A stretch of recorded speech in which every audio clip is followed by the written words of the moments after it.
Hi, 8th grade. This is the video lecture for Chapter 16, Lesson 3 of our Social Studies video series on Secession and War. This is the concluding lesson to Chapter 16, Towards Civil War. As usual, as you've done with these lesson videos in the past, please go ahead and take notes while watching. And as always, if you have any questions whatsoever, feel free to send me a message on Classcraft. Without further ado, let's just go ahead and get started. This is Chapter 16. Lesson 3, Secession and War. So let's open up with a bit of a consideration here. We started the same way last lesson. I want you to consider this for this lesson. Think about how you would feel if another region of the United States broke away from and attacked our region today. Okay, what would be the repercussions of that? Think about it. Okay, it's not just the power that they may have as a region, but also symbolically what it would be like for another region, even another state, to go ahead and say that they're separating, breaking away from what the United States stands for. This is going to really fuel, for you guys, a lot of the same kind of feedback and the same kind of mentality that a lot of Northerners and even some Southerners had when the very first states began to secede from the Union at the start of the Civil War. So just to put things into perspective, and maybe we could have a little discussion on this question, we can revisit it later on Classcraft. Okay, so last time on lesson 2, we went ahead and talked about James Buchanan winning the election of 1856, that is the presidential election, and became the nation's 15th president. He represented the Democratic Party and was known to support Stephen Douglas's idea of popular sovereignty, stating that the states should have their own choices whether to go ahead and permit slavery, especially in newly found territories. The issue of slavery continued to divide the North and the South in the United States. The case of Dred Scott v. Sanford, which we talked about last time, widened that gap and infuriated Northern abolitionists. This is especially going to frustrate John Brown, one of those abolitionists, who will lead an attack on Harper's Ferry, Virginia to make a statement. Unfortunately, it will cost him his life. But that statement was that the North was not going to stand for the defense of slavery, but they were going to stand up for the defense of the enslaved. Abraham Lincoln, at the time a lesser-known politician out of Illinois, engages in a series of slavery-centered congressional debates with Mr. Popular Sovereignty himself, Illinois Senator Stephen A. Douglas. Though he's going to lose the senatorial election, he will gain a national recognition and reputation that will help him later win the U.S. presidency during the 1860 election. This is now part of Lesson 3, so let's go ahead and get started. In the presidential election of 1860, the big question at hand was whether or not the Union would even continue to exist. The issue of slavery hugely split the Democratic Party.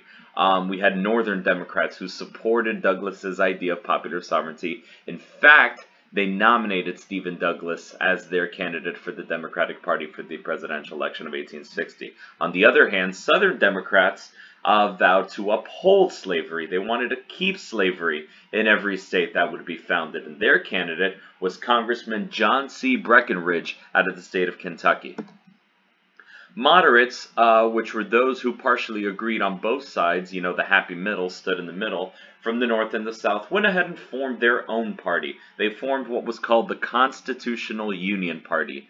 The Constitutional Unionists took no position on slavery at all. They refused to even acknowledge that it was a present issue, and they chose Senator John Bell out of the state of Tennessee as their candidate. The Republicans nominated none other than Abraham Lincoln. They wanted to leave slavery alone where it existed, but also to ban it in the territories.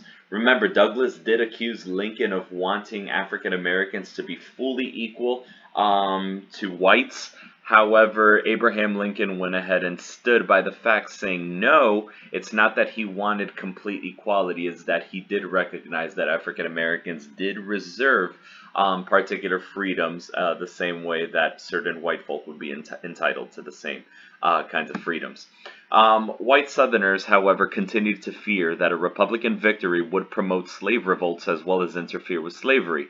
Recall from last lesson that John Brown had nearly started an insurrection, a huge enslaved person revolt insurrection, and Dred Scott had taken a case all the way up to the Supreme Court. So Southerners are really afraid that if the Republicans were to win, this would lead to a huge revolt from the enslaved persons at the time. With the Democrats divided in the middle, Lincoln won a clear majority of electoral votes. Voting, as usual, followed sectional lines. Lincoln's name did not even appear on the ballot in most southern states. They didn't even give him that kind of credit. However, he did win every single northern state. In effect, the more populous North outvoted the South, and Abraham Lincoln had been elected as the 16th President of the United States. A search for compromise. The Republicans had promised not to stop slavery where it already existed, but white Southerners did not trust the Republicans to protect their rights. Again, you have a lot of lack of trust going on from the white Southerners, from the Democratic Party primarily, the Southern Democrats against the Republicans. On December 20th of 1860, due to that lack of trust, South Carolina voted to secede from the Union. They became the first state officially to secede, meaning to separate from the Union. In other southern states, leaders debated the question of secession. Again, a word meaning withdrawal. This is your first vocabulary term for this lesson. Leaders debated the question of secession from the Union. Congress, meanwhile, tried to find ways to prevent secession altogether. Senator John Crittenden of Kentucky suggested several new amendments to the Constitution, including a protection for slavery for all territories, now held or hereafter acquired, that were found south of the 3630 line. 3630 might sound familiar as being the line that was set by the Missouri Compromise back in 1820. Both Republicans and the leaders of the South are collectively going to come to an agreement saying that Crittenden's idea is not enough. They're going to completely reject his idea. Rejected, another vocabulary word meaning refusing to accept. Lincoln is known for writing, "Now we are told the government shall be broken up unless we surrender to those we have beaten." Meanwhile, one Southern leader at the time went ahead and stated, "We spit upon every plan to compromise. No human power can save the Union," wrote another. Just a little bit of information about secession. Again, secession means separation from the Union in terms of its Civil War connotation. Some white Southerners wore ribbons actually like this one to show their support for separating from the United States. The ribbons featured mottos or well-known expressions from the American Revolution. Maybe you've seen this flag before. This is a very popular symbol, and where it says "Don't tread on me," that's actually a very popular part of a famous revolutionary flag called the Gadsden flag. It's usually yellow, and this is written in black, but you could see popular adaptations of this came to be, especially during pre-Civil War. Okay, so due to the secession of states, they have to separate from the Union, so they're now going to form their own group called the Confederacy. So the Confederacy is established by 1861 when more states, Texas, Louisiana, Mississippi, Alabama, even Florida and Georgia, had joined South Carolina and all collectively seceded from the Union. Delegates from these states met to form a new nation. They called themselves the Confederate States of America, and they elected Senator Jefferson Davis out of the state of Mississippi as their president. I'm going to give you a little bit of a bio on Davis shortly, but Davis had also served as the U.S. Secretary of War under Franklin Pierce's administration. Southerners used states' rights, the idea of states' rights, to justify, another vocabulary word, justify meaning provide an explanation for, to justify secession. States' rights, another vocabulary term, is the idea that states should have all powers that the Constitution does not explicitly give to the federal government or directly forbid to the states. Each state, they argued, had voluntarily chosen to enter the Union and defined the Constitution as a contract among the independent states. So already setting up the idea that if each state had voluntarily chosen to enter the Union at the time of the nation's founding, they could also defend the fact that they could voluntarily leave the Union whenever they wanted to. They also believed that the national government of the United States had breached their contract, had broken the contract by refusing to enforce the Fugitive Slave Act. Remember, the Union stood by the fact that they were not going to send back any slaves. They were not going to hold them accountable, and by denying Southern states equal rights in those territories that they had founded. In result, Southerners firmly held that the states had a legal, constitutionally given right to leave the Union. So here's a little bit of a bio on Jefferson Davis, who just popped out of nowhere. Jefferson Davis was born in Kentucky, soon moved to the frontier of Mississippi. He is educated at Transylvania University and West Point. Transylvania, no, that's not just a movie about vampires. West Point, famous military university down in the South. In 1835, Jefferson Davis resigned from the Army to get married and moved back to Mississippi.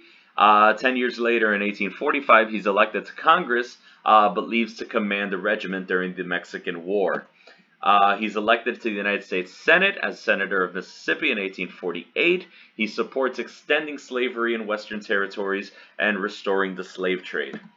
President Franklin Pierce names him the Secretary of War in 1853. Remember, Pierce was a huge proponent defending slavery. Davis is inaugurated President of the Confederacy in 1861. Fast forward to after all of these chapters, this whole unit, at the end of the Civil War in 1865, Davis will eventually be captured. He'll be charged with treason and will be imprisoned for 2 years. When he gets out of prison, he's going to go ahead and write and publish a book titled The Rise and Fall of the Confederate Government. He'll publish that in 1881. So that's a little bit of back information about Jefferson Davis, the first and only president of the Confederate States of America. So here's how the public is going to react to secession. Not all white Southerners welcomed the idea of secession. To some of them, the idea of secession was alarming. Robert E. Lee, a name you've probably heard before associated with the Civil War. He was a military soldier and later, during the Civil War, became a famous Confederate general. He expressed his concerns quite vocally about the future, stating, "I only see that a fearful calamity is upon us." At the same time, while not all whites in the South are going to welcome secession, not all Northerners are going to reject it either. If the Union could survive only by giving into slavery, then let the Union be destroyed, several from the North had declared. Still, however, most Northerners believed that the Union had to be preserved. These fundamental ideas were founded by our founding fathers back in the development of the Declaration of Independence and the creation of the Constitution. The nation was now little less than 100 years old, was meant to survive, was meant to be preserved. As Lincoln had stated, the issue was, quote-unquote, whether in a free government the minority have the right to break up the government whenever they choose. Here's a little political cartoon created during the time of secession. You could see a man in red and a man in blue sitting on a branch labeled secession, and they're breaking away from the tree that is the Union. So it says here a little bit of an explanation for the political cartoon. The man in red is perhaps from South Carolina, who was the first state to secede from the Union. The saw signifies the breaking of the nation into two parts, North and South, Union and Confederacy. The tree represents the Union, grounded with deep roots so that it will continue to grow. The branch is smaller than the trunk of the tree. It has no roots, and as you can determine, will likely fall as soon as it is cut. The man in blue is probably from one of the other southern states because he has the same expression as the man in red, supporting the same idea of secession. As usual, several months passed between the November election and the start of the new president's term. Even today, when a president is elected in November, they don't usually take office until sometime mid-January. In December of 1860, Buchanan sent a message to Congress He said that the Southern states had no right to secede from the Union. He added, however, that he had no power to stop them from doing so. As Lincoln prepared for his inauguration, people across the United States were wondering exactly what he would say and do in terms of response to slavery, particularly in the states of Virginia, North Carolina, Kentucky, Tennessee, Missouri, Delaware, Maryland, and Arkansas. These were all states, slave states, that had not yet seceded. They should say states, not stated. These slave states had not yet seceded, but their decisions were not final either. If the United States were to use force against the Confederates, those remaining slave states might also secede. So everyone already knew Buchanan's response. The world looked to Lincoln as the new president to go ahead and see exactly how he would respond. On March 4th, 1861, Abraham Lincoln was inaugurated and officially took the oath of office, officially now becoming President of the United States.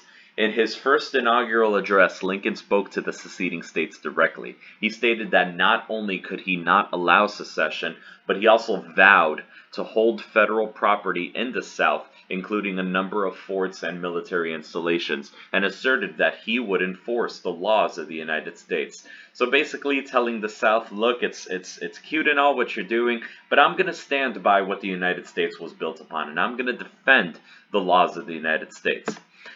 He stated in his inaugural address, "In your hands, my dissatisfied fellow countrymen, and not in mine, is the momentous issue of civil war.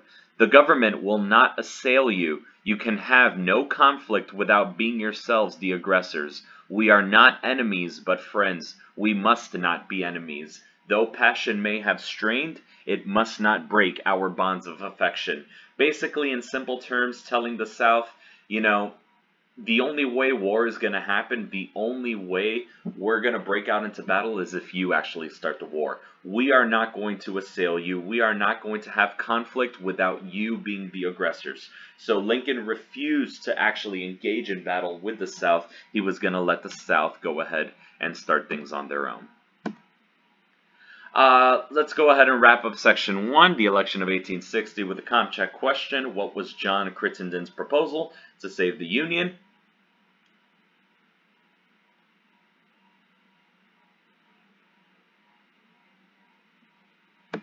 The answer to that was that he proposed a series of amendments to the Constitution that included protecting slavery south of the 3630 latitude line, the line set by the Missouri Compromise, in all current or future territories. So as we said, Lincoln was going to go ahead and wait for the South to go ahead and initiate an attack. He was not going to lead an attack, and unfortunately, this is exactly what's going to happen in 1861 in a little place in South Carolina called Fort Sumter. The day after taking office, Lincoln received a message from the commander of Fort Sumter, a U.S. fort on an island guarding Charleston Harbor in South Carolina. The message warned that the fort was low on supplies and that the Confederates demanded its immediate surrender. Lincoln responded in a message to the governor of South Carolina, at the time Governor Francis Pickens, stating that he was sending an unarmed group to the fort with supplies. He promised again that he would not initiate warfare, that Union forces would not throw in men, arms, or ammunition unless they themselves were fired upon. Confederate President Jefferson Davis ordered his forces to attack Fort Sumter. Before the Union supplies could arrive, Confederate guns opened fire on April 12th of 1861. This is exactly what Lincoln had predicted, that it would not be the Union that actually would start the war formally. It would be the first guns to go off would be those from Confederate soldiers. Confederate guns opened fire on April 12, 1861. Meanwhile, high seas kept Union ships from reaching the fort. Facing a hopeless situation, the Union surrendered the fort 2 days later on April 14th. Despite the heavy bombardment, fortunately, no one had died. With the loss at the Battle of Fort Sumter, as it became to be known, the first battle of the American Civil War, Lincoln decided he had to act. He issued a call for troops, to which volunteers quickly signed up. The Union began growing in momentum, what became the Union Army. In reaction to Lincoln's call to arms, we now have those states that were kind of sitting in the middle now decide to go ahead and jump on the side of where they sit geographically. Virginia, North Carolina, Tennessee, and Arkansas all voted to secede from the Union, and they all collectively joined the Confederacy. The Civil War had officially begun. That wraps up Chapter 16, Lesson 3, and collectively Chapter 16, which was all been about towards Civil War. We are now in the middle of Civil War, which will be the focus point of Chapter 17, which we'll be moving into next week. So let's wrap up Section 2 now with a comprehension check question. Why did Lincoln decide not to send armed troops to Fort Sumter?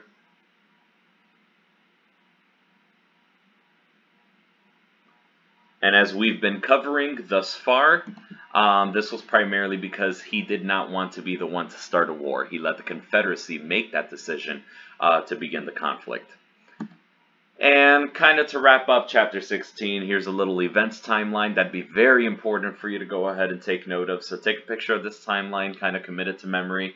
Everything from the Missouri Compromise of 1820 all the way leading up to the first battle of the Civil War, the Battle of Fort Sumter. And actually even including later on Lincoln winning his second term as president in 1864. Which we have not covered yet, but will be coming up in Chapter 17. So that, ladies and gentlemen, is Chapter 16, Lesson 3, Secession and War. I hope you enjoyed this video, and I hope you were able to get a lot of notes out of it. Again, if you have any questions whatsoever, feel free to send me a message on Classcraft, and in the meantime, hit that like button at the bottom of this video, and be sure to subscribe to my channel. Again, thank you so much for watching. Adios. Have a great one.